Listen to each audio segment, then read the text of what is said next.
Hello, Danky Kang Gang. Comrade Danky here, and if there's one thing I can't abide, it's when babies and little children get mistreated. And this article from The Guardian shows us just that. And I think, regardless of what culture they come from, we can all admit that we need to treat our little children with kindness, and we need to make sure that they're raised and born and raised in a good environment. Uh, but I guess some people don't agree.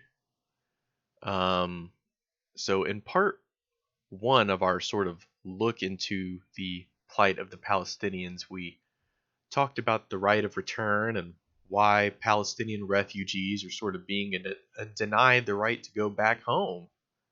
Uh, and then in part two, we talked about how much it really kind of sucks living in the settlements and this sort of late capitalist hell world we live in when Donald Trump gets a settlement in the Golan Heights named after him.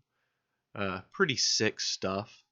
So in this part, I want to turn my attention to Gaza, the probably the most cruelly and most savagely oppressed part of Palestine.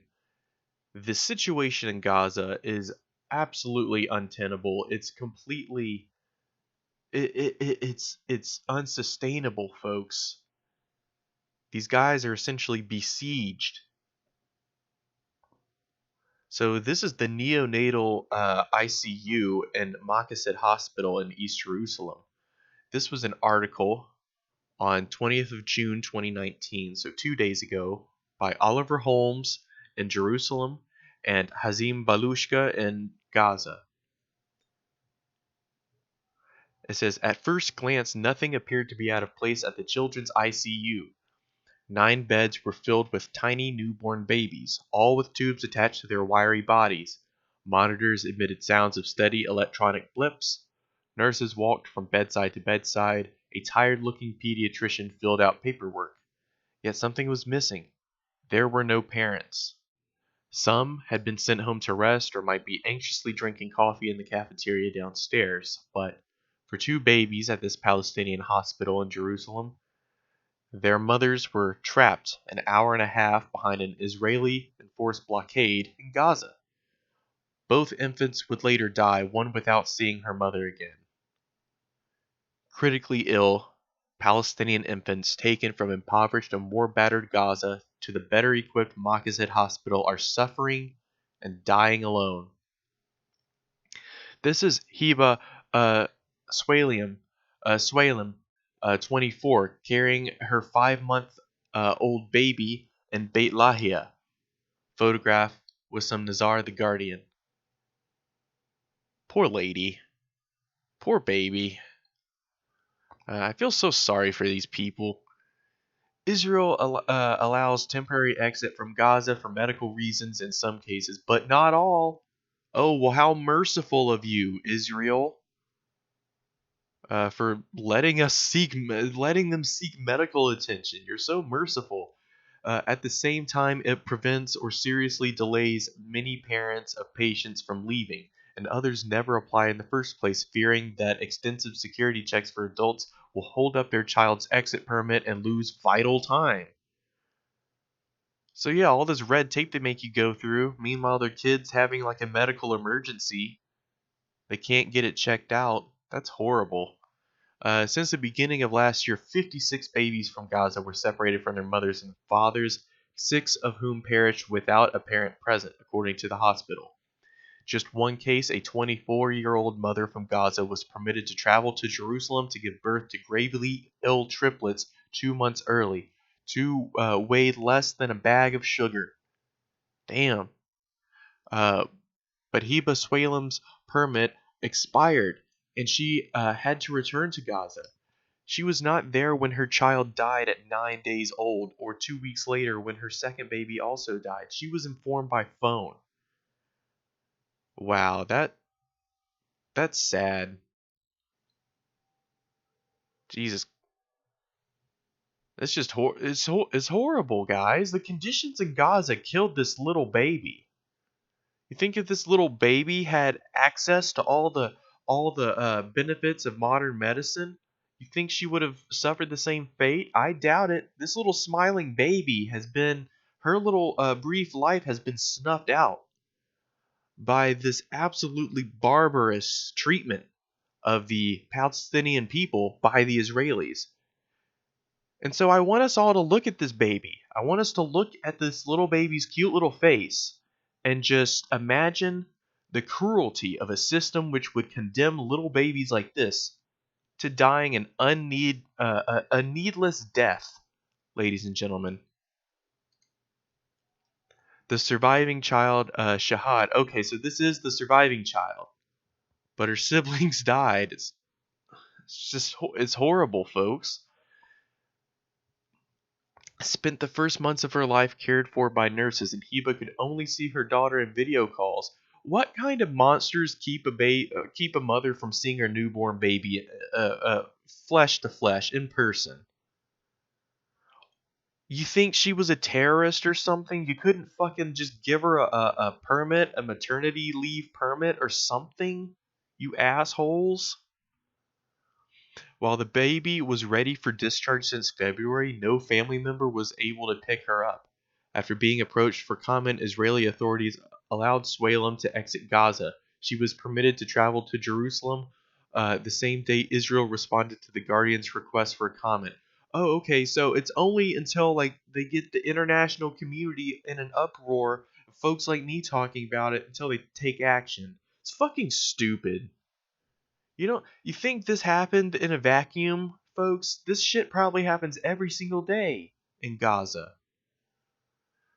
Physicians for Human Rights Israel, an Israeli medical nonprofit, said more than 7,000 permits were issued for minors from Gaza last year. Less than 2,000 permits for parents were granted, suggesting most children travel without their mothers and fathers. Well, that's real safe. Just send them to the lion's den. Mor Efrat, the group's director of the occupied Palestinian territory, said the Israeli government should be held accountable for the human suffering. Yeah, no shit. They should absolutely be held accountable. Separating sick infants from their parents can have devastating impacts. Doctors believe one of the triplets who died when their mother was in Gaza had a condition for which one of the best preventative steps is breastfeeding. So, because Jesus, this is just so fucking disgusting. I wouldn't say that if the mother was here, they wouldn't get it, but they would decrease the chances," said Hatim Kamash, the head of the neonatal unit. So this little baby probably died because it couldn't get its mom's breast milk. That's just the fact that this happens, like, hashtag current year 2019. It's shameful, folks. It's shameful. This is Heba Swalim carrying her daughter Shahad with husband Muhammad and her daughter-in-law Kedra and Betlahia. Ipsitam Risik, the serving staff nurse in charge of the pediatric intensive care unit, has observed a psychological effects of newborns who are alone in her care. They need love. Their heart rates go up. They're depressed, she said. Sitting at her desk, stacks of paper everywhere, she watched on as her nurses rushed to keep babies alive. She scolded them for leaving discarded medical wrappings on the floor. A large computer screen behind her showed the heart rates of each patient. As she talked, one jumped to 200 beats per minute. It should be 130, she said, and quickly dispatched a nurse. Doctors walked in and out. Rissick picked up the phone to argue with an administrator who had called because another child was in need of urgent care. They asked in vain if any of Rissick's patients were stable enough to move to a lower risk unit. "We are at 100% 100% occupancy," said Rissick. "This happens every day. I face this every day." Already struggling with finances, Makassar has faltered since Donald Trump cut millions last year in medical aid to it and other hospitals that serve Palestinians in East Jerusalem. So we can give billions of dollars in aid to Israel, but we cut the aid that specifically could go to helping poor Palestinian mothers and children. That's horrible, dude. Donald Trump is such a monster. He is such a fascist monster. A vicious political rivalry between Palestinian political factions in the West Bank and Gaza has also deepened the health crisis. The West Bank-based PA, the only group Israel will liaise with, has been accused of cutting medical aid to Gaza to press Hamas to cede control of the Strip, a charge the PA denies. Seda Al-Zik, the head of the PA office for Gaza that forward exit permit applications to Israel, said it advised that sick children only be accompanied by people over 45, whose permits were usually processed more quickly by Israeli authorities as they deemed to be less of a risk. But what about the mothers? Like, you think they're a risk? Jesus Christ, they're a mother that just gave birth to a baby. You think they're gonna, go on some kind of terrorist, attack?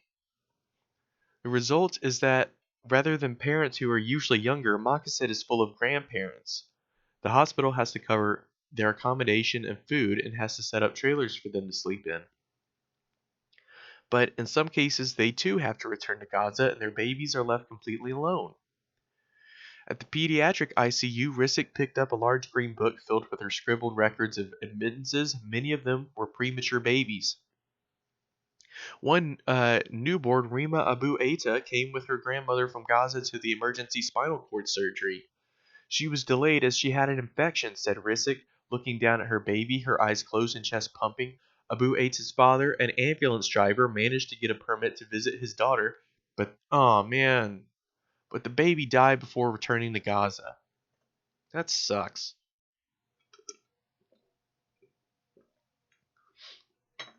Another newborn from Gaza, Khalil Sarab, came with an enlarged liver, yellow with jaundice. He had been suffering convulsions. Khalil's grandmother accompanied him, according to his father, who spoke from Gaza. The hospital staff taught her how to send me and my wife photos of him on WhatsApp, said Jihad Sharab, 29. His wife Amal said she had stopped sleeping after her son left. I wish I could have gone with him to Jerusalem. I was begging everybody, but they said I'm young and the Israeli side wouldn't accept. Once again, the Israeli government denying a mother's right to be with her child. That's fucked up. And, Trump has a similar policy here in the United States towards immigrants of family separation. It's equally as barbaric. To the family's relief, Maqased eventually discharged Khalil after a month and the baby could return back to Gaza. But when he did, they found the medication was locally unavailable. The swelling was increasing, his father said. He decided to try to leave Gaza to the south via Egypt, which also imposes a blockade but allows travel in certain cases. The day we were supposed to travel, shit, he died.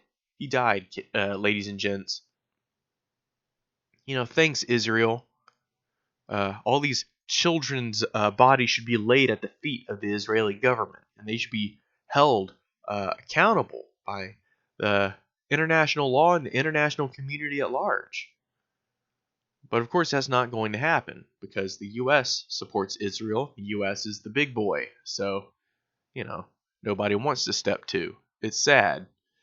Israel says its land, air, and sea blockade on Gaza is to prevent Hamas and other militant groups from launching attacks. The UN calls it collective punishment. Yes, that's what it is by definition, collective punishment for the 2 million people trapped here. Residents call it a siege. That's what it also is, a siege by definition. Kogat, the defense ministry body responsible for coordinating Israeli government activity in the Palestinian territory, said in a written response that it had no age limits for permits and every request was examined individually. Meanwhile, literally every fucking person in Gaza is saying they discriminate based on age. So who are we gonna believe? The fucking defense ministry body? Yeah, bullshit. Regarding the case of the triplets, it said human error in the application forms meant one request was filed by a mother in April had been rejected. Well, maybe you have too much fucking red tape in that case. Maybe you just have too much bureaucratic bullshit you let these poor people pass through just to go get their kids some medical attention. It blamed the health crisis on Gaza on Hamas. Once again, Israel blaming the fucking victim for this, which it said massively reduced its medical and aid budget for residents in the Gaza Strip. Hamas also used patients as mules to smuggle explosives and terror funds into Israel, it said. Once again, I'll believe it when I see it, bro.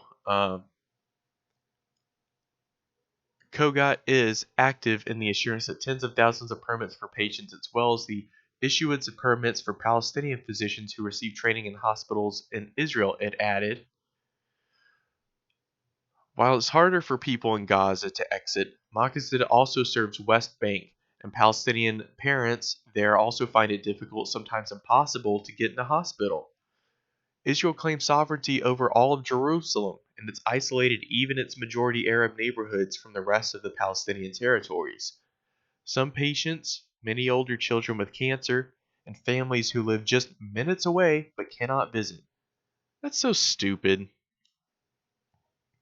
The separation of children from their families is so common that Palestinian hospitals in Jerusalem provide tablets for them to make Skype calls. Now, isn't that fucked up?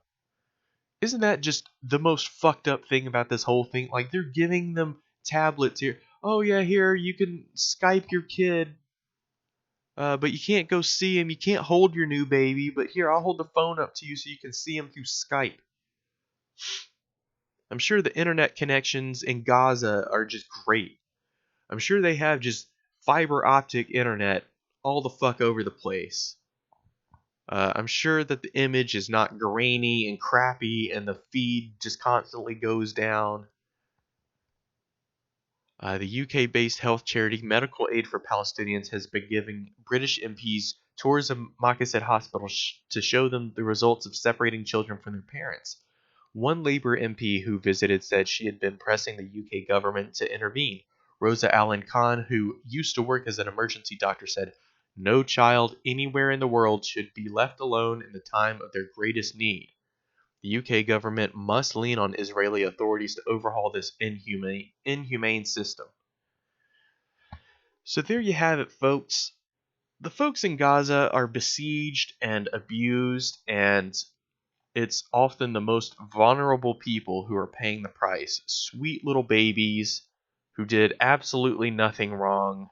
I can't really even look at their pictures too long because it makes my eyes tear up. It makes my eyes tear up looking at that sweet little baby and knowing that babies like this are denied critical medical care that they need every single day by the cruel government of Israel. So stay tuned for part 2, where I will see how the so-called left-wing progressive hashtag resistance in the United States, namely David Pakman, deals with the issue of Israel-Palestine. So stay tuned for that in the next part.